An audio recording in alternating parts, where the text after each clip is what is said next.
the evening, but now they have to beat the Jets in Week 17 just to avoid ending the season on a 4-game losing streak. And, of course, on the flip side, Tom Brady only had to play the first half in Saturday's playoff-clinching win for his new team down in Tampa. Fox Sports NFL analyst James Harrison is with us now. James, you played in New England, so we're going to get your take on the value of Brady versus Belichick in a second. But Skip apparently has something he was wondering about first. I do. Mr. Harrison, I've got to ask you about this all-time great FanDuel commercial that you are starring in right now. I've seen it 50 times, and I can't wait to watch it for a 51st time. But I have to know, in making this commercial, did you actually tackle this poor man in the commercial?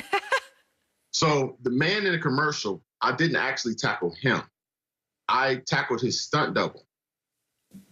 So tackled his son. That guy right there, that's a real tackle. Stunt that's double. me. I thought you said son. I'm sorry. But yeah, he has on football pads underneath. So the stunt guy was actually way skinnier than the actual he was. So he was able to put on football pads underneath so that when I hit him, it didn't really hurt. And then you can see how I land. I make sure I put my hands out so I don't land on top of him. You know how it goes, Shannon. Normally you move your hands, grind into him. They made you ain't put the shoulder to it.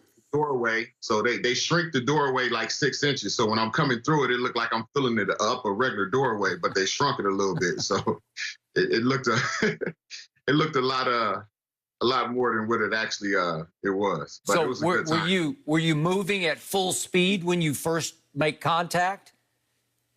So about 3/4, because you got to make it look real. Yeah. So I actually have to hit him, lift him, and part of that is him jumping too with it as you hit him, and flailing out and all that. So it looks good. He's a stunt guy. He knows how to take a hit. So, but yeah, I actually had to hit him, and everything you see on there is me. Good for you. No, I'm good. I'm good. Yeah. Okay, good. All right. So James, let's get back to the topic at hand. Mm-hmm. Is Brady proving now that he was far more valuable in New England than Belichick was? Currently, right now, this year, yes. I'll go with it just like I went with it before. When you go over the long haul of it, Brady can only play so many years. He can coach, and he's been seen to be able to coach at a high level for a long time. A coach only has to go out there and make sure his X's and O's are correct and be able to scheme and plan against other offenses, defenses. And do it well and get the players in place that are able to execute the plan that he's putting out there. Right now, Brady is, he's way more valuable than what Belichick could have ever been for this year. In the long haul of it, it's going to be, I believe, Belichick that's going to be more valuable. Really? Okay. This is why I disagree, James, because I believe that Coach Belichick doesn't have the same team players. If you look at what Brady left New England, no receivers, no tight ends, and then he goes and he's with the most talented, skilled position players of his whole 21-year career. Gronk, AB, Mike Evans, Chris Godwin. It's like, I give you a similar situation. You played for the great Dick LeBeau. Dick LeBeau coached at Cincinnati. He coached at Tennessee. He never had the success that he had at those places that he had in Pittsburgh. Why not? Because he didn't have a James Harrison. He didn't have a Troy Polamalu. He didn't have a Woodley. He didn't have a Ryan Clark. He didn't have what he had there. So in order for you to say it's got to be comparable, you got to give me the same level of players, one place, and then if I don't succeed, says, okay, my system isn't any good. But I don't believe Coach Belichick, all the opt-outs he had, from Hightower to Chung, he lost Kyle Van Noy. He lost Roberts. He traded Harmon. Gilmore has been in and out of the lineup. So for me, I don't believe he's proven it because Coach Belichick doesn't have near the talent that Tom joined in Tampa.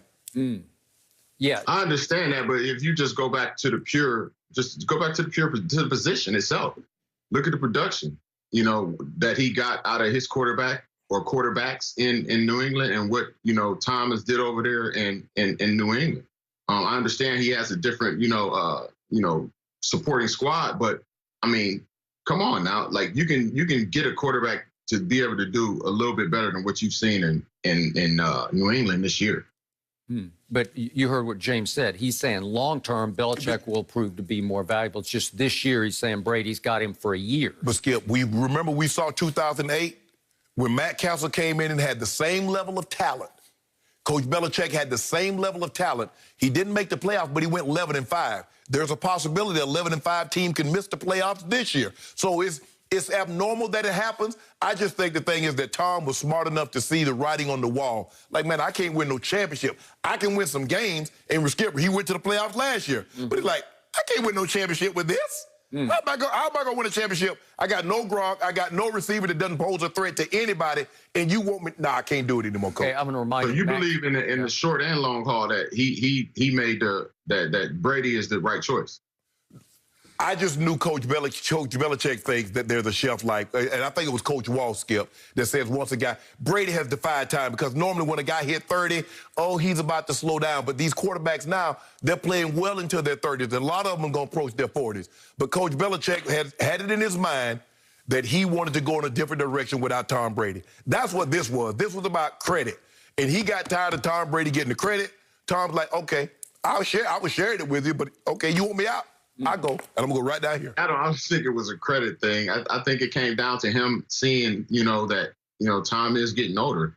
To keep his legacy going, he needs to try and switch it up and get somebody in there or had the ability to get somebody in there that can, he can coach into being, another quarterback that can lead him to a Super Bowl. And like you said, he didn't have the weapons that he needed. So I think a big part of that was the reason why Tom, he ended up leaving and going to Tampa because he's like, you know what, I'm going to sit here.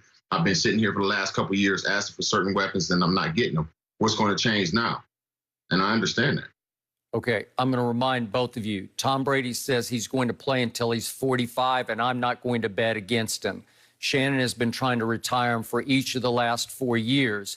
And now it looks like for sure he's going to come back next year. Yeah. And I think he's only getting started in what I call Tampa Bay. And I believe that Bill Belichick is in trouble in New England because he does not have that position. He does not have a quarterback. Cam gave him all he had to give him. Cam had one sensational night at Seattle and should have pulled it off if you, as you said, if he just bounced it outside. That would have been their big win of the year. But they barely lost. Cam had a sensational numbers night, but since then, next to nothing. I think he played pretty good in Buffalo. If he fumbled. He had him on the ropes. Yep. But he's got 5 touchdown passes to 10 interceptions, and his QBR has plummeted all the way to 29th in the league. It just doesn't look like he's going to be the long-term answer in New England. Jared Stidham, the more I watch, the less I like him. So I don't see Jared Stidham stepping up and being the next Tom Brady picked out of the 4th round as a diamond in the rough by Bill Belichick. I'm sorry, I don't see it. He's completed 50% of his passes so far this year.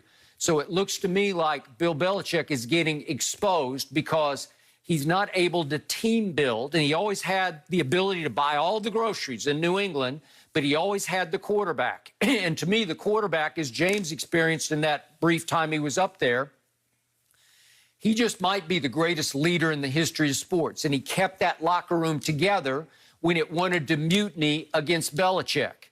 And I'm going to remind everybody, Belichick had 4 losing seasons in 5 in Cleveland and got fired. And then he came to New England and he went 5-11 the first year and was 0-2 when Brady fell out of heaven into his lap. Obviously, that he had signed off on taking him in the 6th round, but it wasn't Belichick's pick in the 6th round. It was the scouts' choice and pushed for him to be picked in the 6th round.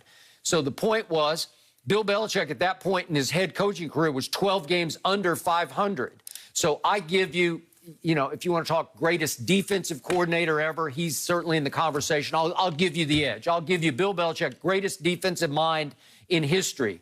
But, man, if you don't have that quarterback and that leader in the locker room to let you get away with how you treated players for 20 years in New England when nobody else could have gotten away with it, that's why I give 75% of the credit to Brady. And I think you're seeing it starting to teeter and crumble without Tom Brady because I don't see an answer at quarterback.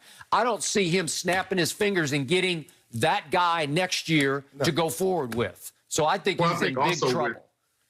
I think also with just the way players are, the way they are today. Like you have, a bigger social media presence. Guys want to, go out there and do the TikTok, do that. A big thing in their locker room is no social media. You can't do that. Guys want to have fun. It's the era that me and Shannon grew up in, where you come in, you tough as nails, you chew on nails, and you spit them out. Those guys aren't there anymore. You won't find a guy like me now that's undrafted, coming in and being able to put a resume together, like I did, because they really just won't have the opportunities, for one, because of how the